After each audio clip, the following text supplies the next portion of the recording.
Parak Yesh Nochlin, Dav Kuf Ches, sponsored the Refuah Shlema for Mordechai Tzvi ben Rus Chana. We begin with the Mishnah. This chapter deals with the laws of Yerusha, inheritance. This Mishnah deals with different categories of heirs. Number 1, Nochlin umanchilin. There are relatives that inherit and bequeath to one another, such as a father to sons, his primary heirs, and sons to fathers when they left no children. If the deceased has no surviving son or father, paternal brothers are next in line. Number 2, Nochlin v'lo manchilin.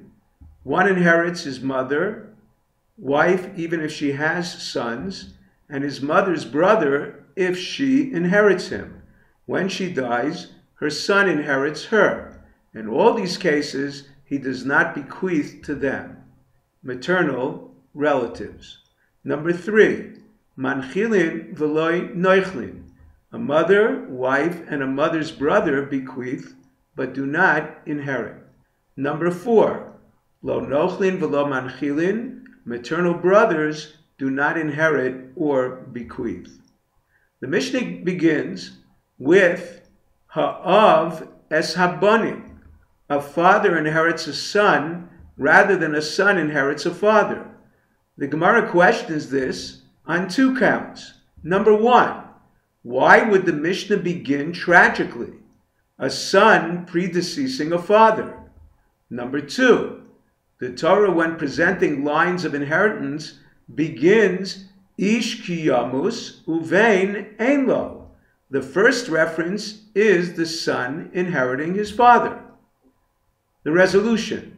The Chachamim always cherished laws in the Torah derived as opposed to those stated explicitly, listing them first.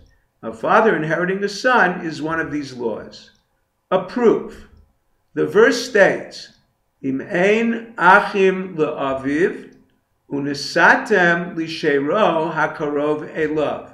It states, if he does not have a son, the line of inheritance is his daughter, brother, and uncle. The father is not mentioned explicitly, only alluded to by the word she'ero, his relative. However, the verse cannot be understood simply because it places the father as the last heir to inherit even after his brothers. Therefore, clearly the verse does not represent the order of succession. A challenge.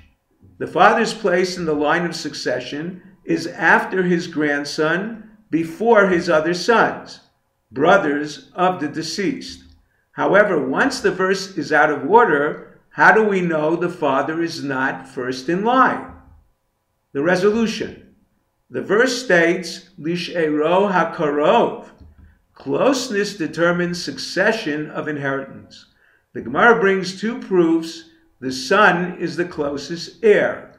Number 1, if a father chooses not to perform the mitzvah of Yud, to marry a Jewish maidservant he purchased, his son can replace him without giving her anything for betrothal. Number 2, a father consecrated his ancestral property. If he or his son redeems it before Yovel, it remains the father's. If any other person redeems it after Yovel, it belongs to the Kohanim. The Gemara questions perhaps it is the brother rather than the son who is the primary heir because he replaces him as husband to his wife through the mitzvah of Yibum. The Gemara answers, if there is a son, there is no mitzvah of Yibum. If you're enjoying Daf 5, please click on the link below, subscribe, and become a sponsor. If you are listening to the Daf 5 podcast, be aware that you can listen with a visual aid simply by pressing on description in the menu. Thank you.